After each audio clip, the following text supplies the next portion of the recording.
everyone, and welcome to another episode of Tea with Mother and Me. As you can see, for this episode it's just me. Unfortunately, my mom's been a little bit sick. She had a lung infection and some quite bad asthma, so she's fine, don't worry. Yeah, so she just decided that it would probably be better for her to recuperate, so that is why she's not here with me today. But as a bonus, then next time we have our episode, she'll have lots of lovely things to share. So today it's just me, Ellie, and yeah, we'll have to carry on without my mum for this episode. So today is actually the 3rd of November, and so a little bit late with recording, but better late than never. So let's just dive straight into my finished objects. So first I have what I'm actually wearing right now. So this is the jumper that I made to be the same as one that my gran knit for my mom, and I'm really happy with how it came out. I did have to kind of, I guess, pattern hack it a bit. So for the body and the arms I used shaping from a pattern book by Anne Budd. And then for the neck, I just tried to copy what my gran had done in hers. There is actually a pattern that she made hers from, but it's a vintage pattern and I couldn't find it online or anywhere for purchase. So I had to just kind of make it up based on hers. And the interesting thing about this construction is that it is a set-in sleeve and it's knit flat, but then the neck is actually picked up and knit in the round like a yoke. So that was just like a little bit of interesting detail and something that I had to try and figure out how to do. I did have to rip back and pick up again to make sure that it looked good, but in the end I managed to make it work and I'm very happy. The only unfortunate thing is that when I did my gauge swatch, I only measured the stitches per inch. I did not measure the rows per inch or centimeters, it doesn't really matter. And I had washed my gauge swatch, but I know I didn't think to check the rows because I know from listening to other podcasters that superwash merino, I don't know if it's other types of superwash because my superwash socks are totally fine, but I have heard that superwash can tend to grow a bit on the first wash. After that it stays the same, but for the first wash it can tend to grow a bit, and it did. The sleeves are actually quite long. If I kind of stand up a bit, the body did grow. I was actually happy that the body grew because it was a little bit shorter than I had wanted. So I'm very happy with the length of that, but it's just the sleeves are super long. But considering that the neck is actually a folded rib for the neckline, I might just fold these over and tack them down. Because I like mine quite long. I like to be able to do that. But I mean, just that's a bit like ridiculous. And like if my arm's down, it like covers my fingers. So I might just tack these up. It's totally wearable and it's really cozy and warm. So yeah, I'm really happy with it. A little bit disappointed that it grew, but I mean, that was my own fault. I knew it was going to grow. I should have measured the rows as well as the stitches on my swatch. But just to let you know what yarn I used the Drops Merino Extra Fine, and this light colour up here is called Light Beige Mix. The number is 08, and this purpley colour is Amethyst, and the number is 36. So yeah, that's what I used. Very happy with it. I think that's everything I had to say. Then we have socks for my sister-in-law. So I'm pretty sure that last time, yes, I showed you these ones, which I had washed and blocked and actually entered into Village Craft Fair. So yeah, these are the ones that were finished last time. And then I've just finished the inverted pair. So there are 4 socks here. But yeah, basically, as you can see, I just used the blue for the body here and the contrasts on this one, and then the green for the contrasts on this one, and for the body on this one. And they're both, so that the cuff is a 2x2 rib and the leg is a 3x1 rib. Heel, flap and gusset, and then yeah, that's just it. So very happy with these. And if you want to see the difference what blocking makes, I mean, I don't block my socks when I wash them just for normal wear, because like they're just going to go straight from my cupboard onto my feet and like no one's going to see them. But you can see what this sock looks like, and then you can see this one. It just looks slightly neater. They're exactly the same size and everything. This one's just been blocked and this one hasn't. They're going to fit exactly the same, and once she wears them and washes them, they're both going to look like this again. But yeah, so that's just the difference that blocking makes. But yeah, so very happy with how these turned out. So these were knit with some yarn that we purchased in South Africa. This is the Lily Rose Dye Works, the Wemmick sock. And yeah, they're absolutely lovely. I love working with Lily Rose's yarn. It is slightly thicker than the commercial sock yarns you get here. So I think it's only 400, no, maybe 330, 366 or something. I'm not sure. It's slightly less meters per gram than normal sock yarn is like 400, and this is only like 360 something. But I don't even find, well, okay, so these are ribbed, but I find that it doesn't affect my gauge very much. I still knit with 2.5 millimeter needles, and I knit magic loop style, in case you wanted to know. And so that's that for these pair of socks.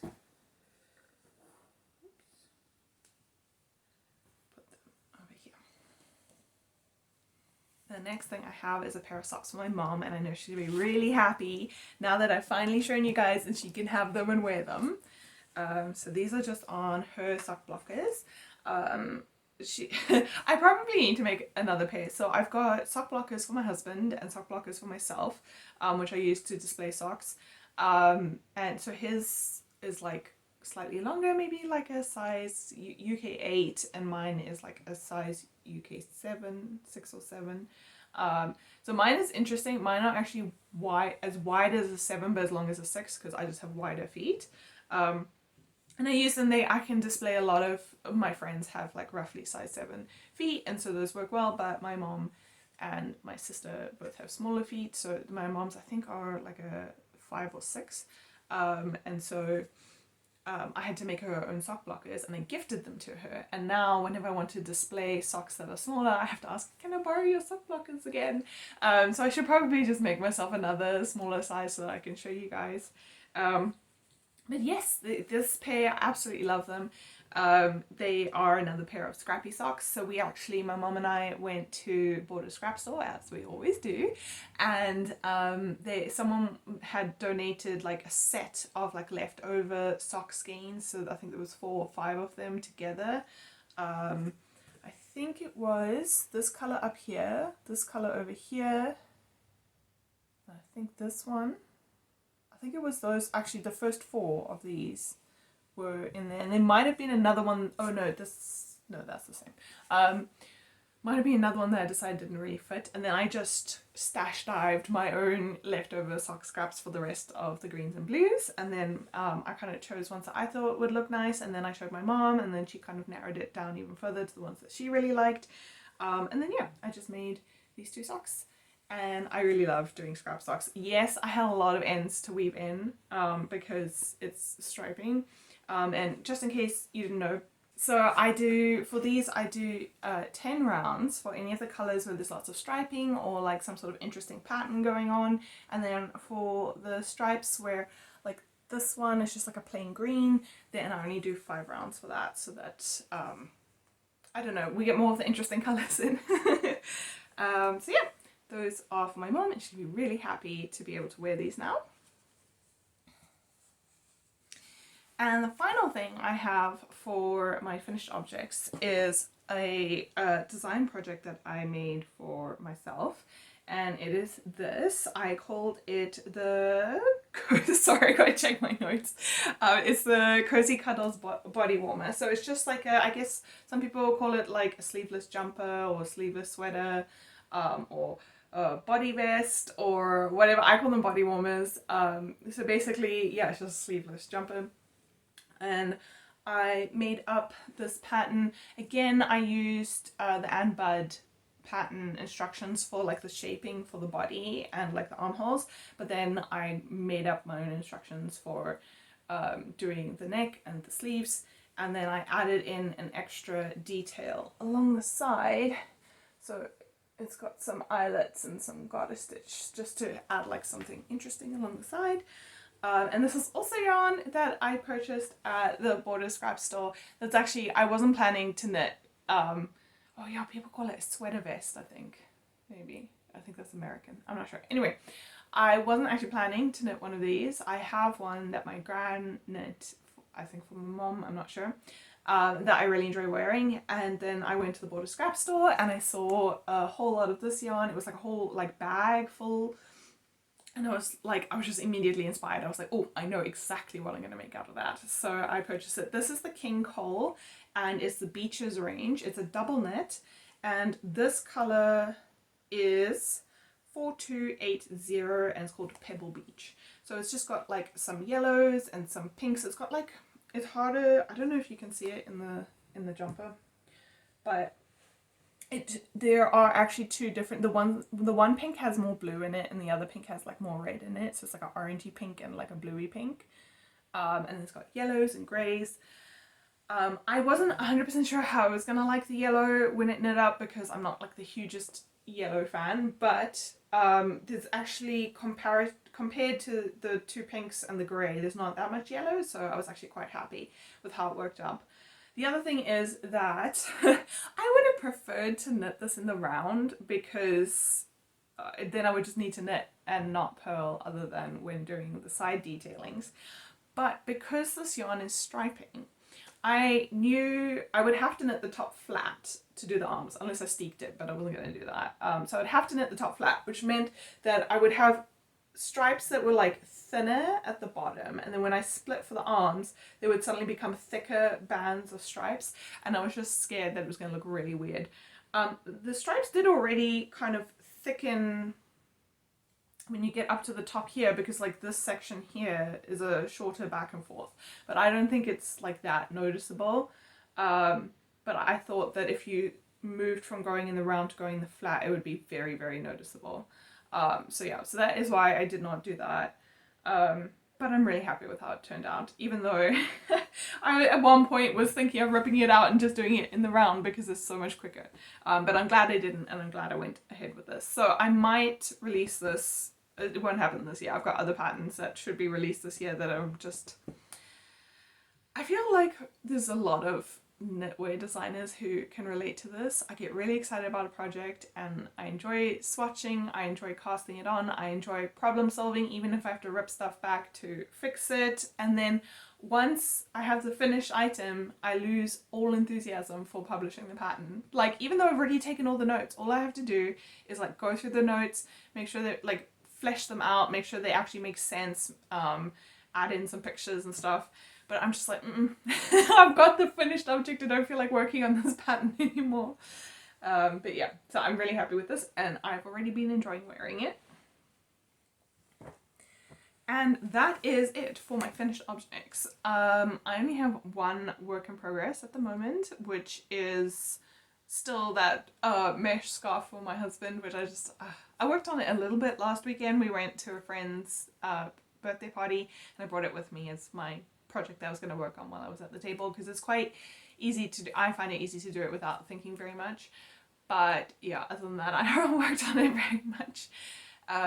So yeah, I don't have very many works in progress, although I do have a bunch of future knitting projects, so I can let you know about those. I want to do a tissue box cover. So I have a sewn tissue box cover that I made myself, but it's for a tissue box that's like maybe that thick. And then for some reason, it was roundabout when we moved, so we were obviously shopping at one shop when we lived closer to Edinburgh, and now we've moved further away from Edinburgh, and we just get these thinner ones, and then I don't like the fact that the box cover then is like too loose and baggy, and I like having a tissue box cover, so it was just a perfect excuse to make something.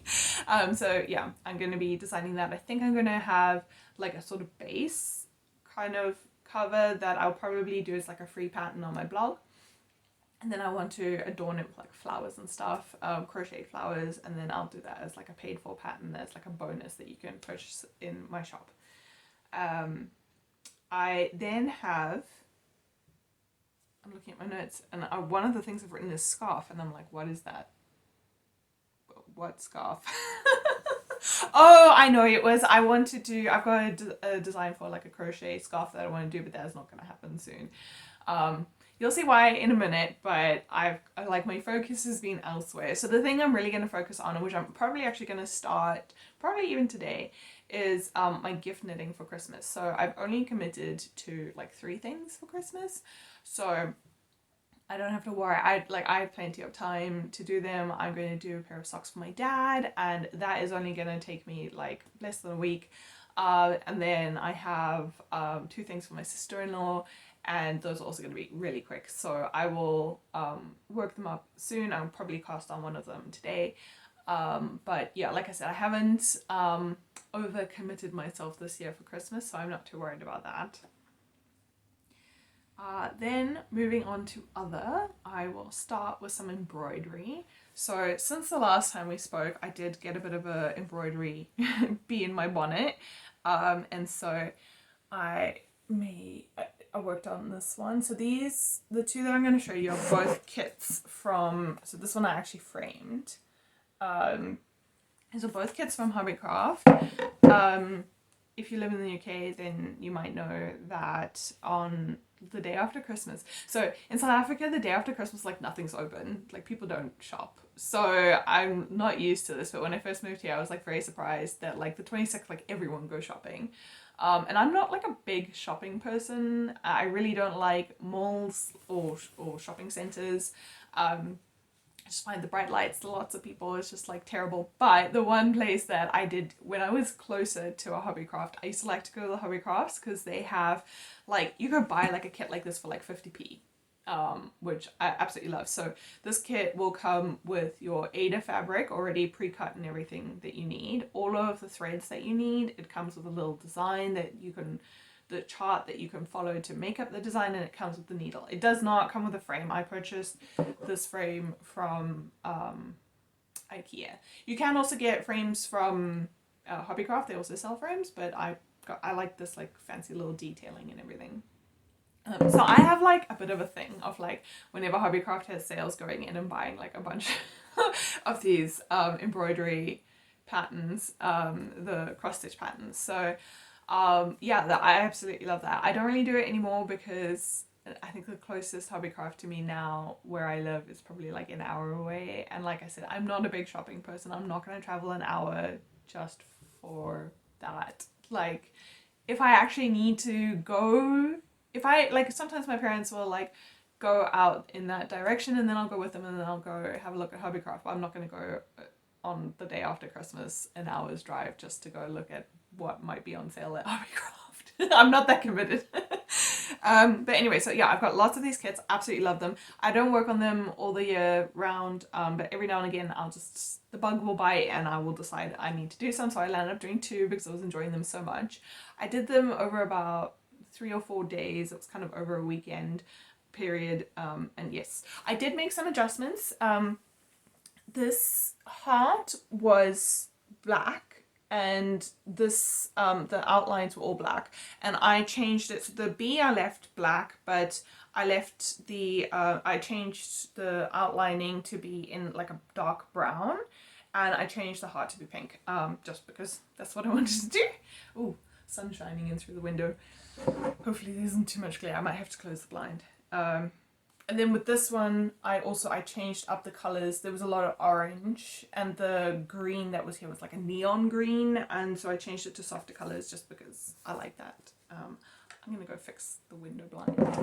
Hopefully it's not too dark now, but I think it's better than the glare. Okay, so we're on to the final thing that has kind of had me very distracted at the moment. That's not to say I haven't been knitting or crocheting. As you can see, I have quite a few things. But I've also been super into diamond painting. So I'm trying to think where to start. Okay, so let's start with this one. This is a diamond painting. This is the first diamond painting I ever got. What size is it? The image is 29 by 29 centimeters. So last year, close-ish to this time, I purchased this from Aldi. Aldi just had it in their special aisle. If you're not from the UK, Aldi's just like a sort of, I guess like a budget supermarket sort of place, but they have like these middle aisles where they sell different things that they don't always stock all the year round. And basically it's like once it's gone, it's gone. You never know if it's going to come back or not. So it's I purchased this just to try it out. I'd heard or seen of diamond painting like a little bit, and I thought, oh, that's great, I'll try it out. And I started and I hated it. So if you've never seen diamond painting or diamond art, the terms are sort of interchangeable. Basically, you get a design that comes like, so this is like a canvas, and basically this will come with the design pre-printed, and there will be glue poured over it, and then there's like a plastic sheet that covers it so that it doesn't, you can peel back the plastic and stick down the little drills. So the things that you stick on are called diamonds or drills or crystals. They're like, people call them all sorts of things, but basically they're like these little resin dots that you can stick on. And basically I didn't really know what I was doing, and I started and I kind of hated it. There's like an edge around the side where the glue goes past where the design is, and I would keep getting my hand in it, or I would get like dirt and stuff in it, and that really annoyed me. The cover, I would just keep peeling, like I would fold back the cover to like here, and then I would keep getting my hand in the glue. Oh, it was just terrible. And also the drills come in like these little packets that are not resealable. Well, the ones for this kit came in ones that were not resealable. And so I would try and pour out only as much as I thought I needed, and it would be really difficult to get them back in. And so I wouldn't want to change between colors. I'd want to do all of one color. But then, like I said, I would keep getting my hand in the glue because maybe there were spaces where another color needed to be. I didn't enjoy it at all. So I put it like in the naughty corner. It just went into a corner in my craft room, and I was just like, I'm not working on this. Then recently I was working on these cross-stitch designs, and a friend of mine from South Africa commented and said, oh, she absolutely loves cross-stitch, she loves what I'm doing, and she's been doing diamond painting that is inspired or done off of a cross-stitch chart. So basically there's certain programs where you can upload a design, and then it will convert it from a cross stitch into diamond painting, which, I mean, you can really see how this, like with these little circles, you also get ones that are squares, how that would translate well between cross stitch and diamond painting. And that she also does videos on YouTube. I'll link to her down below. Her name is Steffi Diamonds on YouTube. And basically I started watching her videos, and I just got so inspired. And part of what I realized is that I didn't really like this design that much. Like, I do like it, but I didn't love it. And because this takes such a long time, I feel for me, I need to really love the design to enjoy working on it. The other thing is that from her videos, I found some tips on cover management, so that plastic sheeting that goes over it to stop the glue getting everywhere. You can use washi tape to grid out sections and then just cut the section that you're working on, which just makes it so much easier to work with. And also you can transfer the little drills into like bank bags or boxes and things, and that makes swapping between the colors so much easier. There's just a bunch of things that I was like, wow, this is so much easier, I'm enjoying this so much more. So I decided to buy some smaller things to work on to kind of be able to do a project that wasn't so, like, this is a big project for me. It takes quite a while. Like I said, I got this last year sometime. So the first thing I got some cards. I decided I wanted to make some cards for friends for like birthdays and wishing people well and that sort of thing. So let's do this one. There we go, you can see. So again, it comes with the design pre-printed. This one is not a full, you can get a full drill or partial. This is a partial, so the design is printed behind in these spaces where you don't stick the drills on. But for this one, it's not sticky. This is not glue. The glue was only where the drills needed to go. And it's very much like a paint by numbers. The design comes with like little symbols or numbers or letters, and then you've got to match the color to whichever design it is. And so I really like these, and these I can do probably like 2 in an afternoon if I'm like working solidly, and so they're much more like instant gratification.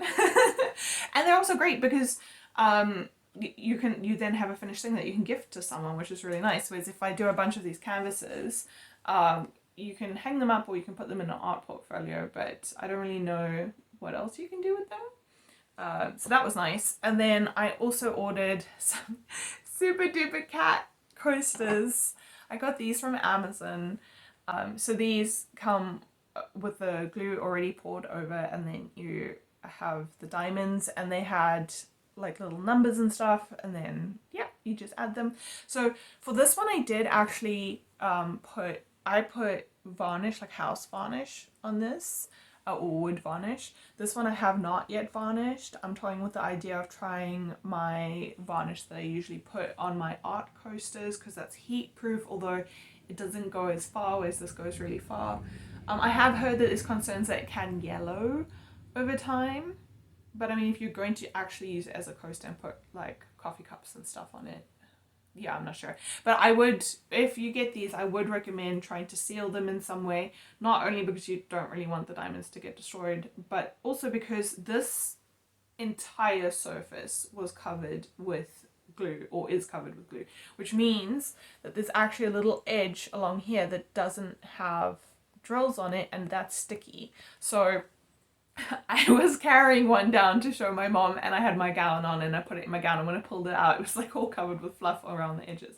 So sealing this with something like a varnish would help. I know a lot of people, like I said, they said that some people say use Mod Podge, don't use varnish because it yellows. Other people say don't use Mod Podge, it yellows, use varnish. I know there's some actual diamond art sealers that are made for them, but there's also some companies, like I think it's Diamond Art Club, they actually say please don't put varnish on it. Well, theirs aren't coasters, there's the actual like canvases, and they say you shouldn't need to. They have like a warranty that if the drills fall off, then they'll replace the kit, sort of thing.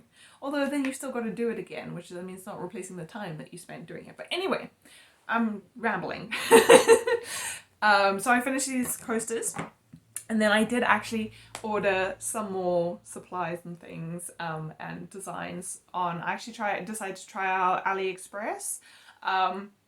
I know some people are like, oh no, you should only buy from Diamond Art Club or some of the bigger companies because their quality is so much superior.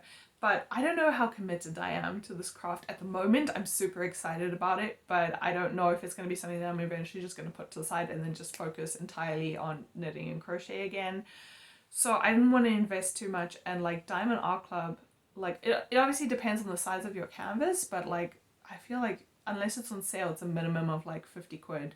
Whereas one like this from AliExpress is like 2 quid. So it's a big difference when you're not sure how committed you are. Although, as I said, I don't know about the quality. But yes, so then we finally finished back on this one, where I basically decided to pick it up again because I now knew some better tips on cover management and with the drill management. And I ended up finishing this actually fairly quickly. I would say it took me about 2 weeks to finish. So I'd done basically just this pot at the bottom, and then I'd like stopped doing it. And then I, over the last 2 weeks, worked on the top section, and I actually really enjoyed it. I know a lot of people prefer this sort of color blocking where you have big sections of the same colors, and this top bit where you have many different colors next to each other is often called confetti, and I actually really enjoyed the confetti. So I don't know, it's just interesting what different people enjoy. So I've decided that I probably will not, this will be like the last time that I talk about the diamond art in a knitting video. I just wanted to show you because for me, it's a new to me craft. I think it was only really like, well, at least the designs and stuff were only patented in like 2010. So it's a fairly new craft. So I just wanted to show you in case you've never heard of it, but in future I will keep diamond art painting videos separate from the knitting videos. So if you're not interested in that, don't worry, it's not coming back. I am going to be doing some unboxing videos of, that's my cats, I am going to be doing some unboxing videos of some of the stuff that I have ordered. I'm not sure, I'm not planning to do any whip and chats, which is where people like work on their project and they chat. I find it really relaxing to work on this, and I find filming while I'm working really not relaxing. So that is definitely not something I'm going to do. However, oh my gosh, the cats are being crazy. However, I'm open to maybe doing some kitting up videos. So I'll do the unboxing videos. You also get kitting up videos where when you're like sorting out all the drills and getting ready and like going over the project. I'm open to that. I'm like, it's not something I thought that I would definitely do, but if people are interested in seeing that, please leave a comment down below and let me know, and then I will definitely do that. But so that I'm on the fence about. But yeah, so that's everything for today. A lot of waffle about diamond painting in my knitting video, but I hope you enjoyed it, and I hope if you had never heard about it before, you found it interesting. And that's it for our my podcast today, our podcast with my mom not here. Yeah, and I hope to see you next time. I hope you enjoyed the video and have a wonderful crafty time. Bye!